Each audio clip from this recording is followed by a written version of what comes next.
మన ప్రభువును రక్షకుడైన యేసుక్రీస్తు వారి నామములో ఈ మాటలు వింటున్న ఆత్మీయ కుటుంబ సభ్యులందరికీ నా యొక్క హృదయపూర్వక వందనాలు.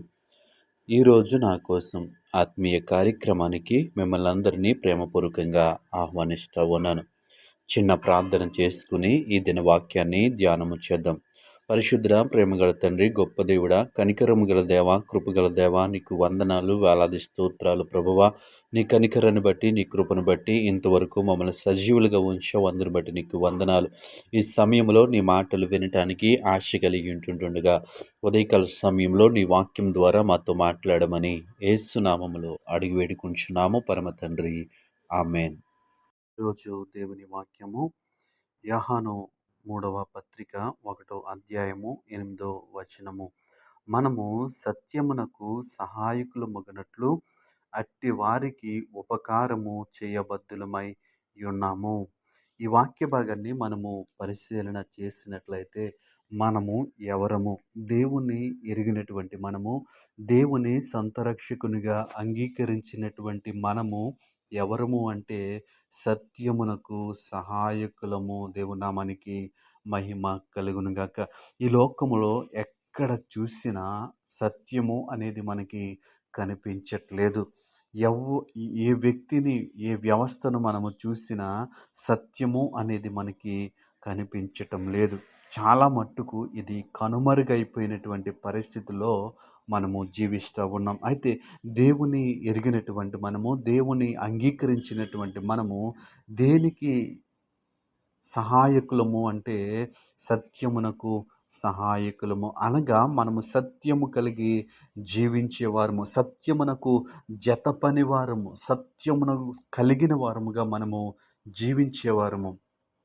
కాబట్టి అట్టి వారికి ఉపకారము చేయ బద్దులమై ఉన్నాము. అంటే మనము సత్యములో ఉన్నాము గనుక సత్యమును అనుసరించి వారికి మనము సహాయము చేయ బద్దులమై ఉన్నాము. కాబట్టి ఈ ఉదయకాల సమయంలో ఈ వాక్యం ఇచ్చిన ప్రియ ఆత్మీయ స్నేహితులారా, మనమందరము కూడా అన్ని వేళలా సత్యము కలిగిన వారిగా మనము ఉండాలి. మనము నిజము పలుకువారిగా ఉండాలి.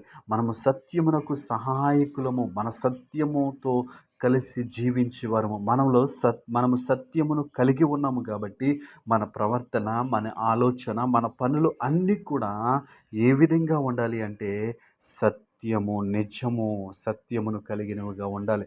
ఈరోజు మనము అనేక వ్యవస్థలను మనము చూసినట్లయితే ఎక్కడ కూడా సత్యము అనేది కనిపించట్లేదు. అంటే ఎవరికైతే రాజకీయ పలుకుబడి ఉందో, ఎవరికైతే ఆర్థిక దన్ను ఉందో వారికే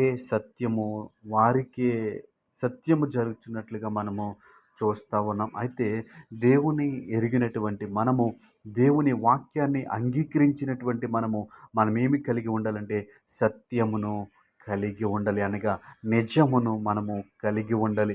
ఎప్పుడైతే మనము సత్యము కలిగి ఉంటామో దేవుని ఎరిగినటువంటి వారికి ఉన్నటువంటి గొప్ప వ్యత్యాసము ఏంటి అంటే సత్యము సాక్ష్యం ఇచ్చే విధంగా ఉండాలి. దేవుని నామానికి మహిమ కలుగునిగాక. ఈ లోకంలో మనం చూసినప్పుడు ఆర్థికంగా ఉన్నవారికి ఒక సత్యము, ఒక న్యాయము, ఆర్థికంగా లేని వారికి ఒక న్యాయము, రాజకీయ నాయకులకు ఒక న్యాయము, పేదవారికి ఒక న్యాయము జరుగుతున్నట్లుగా, సత్యము జరుగుతున్నట్లుగా మనము చూస్తూ ఉన్నాం. అది ఎంత మాత్రము కూడా ఈ వ్యవస్థకు మంచిది కాదు. కాబట్టి క్రైస్తవులమైనట్టు మనము దేవుని కలిగినటువంటి మనము ఎల్లవేళలా ఏమి కలిగి ఉండాలంటే సత్యమును కలిగి ఉండాలి. అనగా నిజమును కలిగి ఉండాలి. అందరి పట్ల మనం సత్యముగా ప్రవర్తించే వారిగా ఉండాలి. అట్టి కృప దేవుడు మనకి అనుగ్రహించును గాక. ఆమేన్.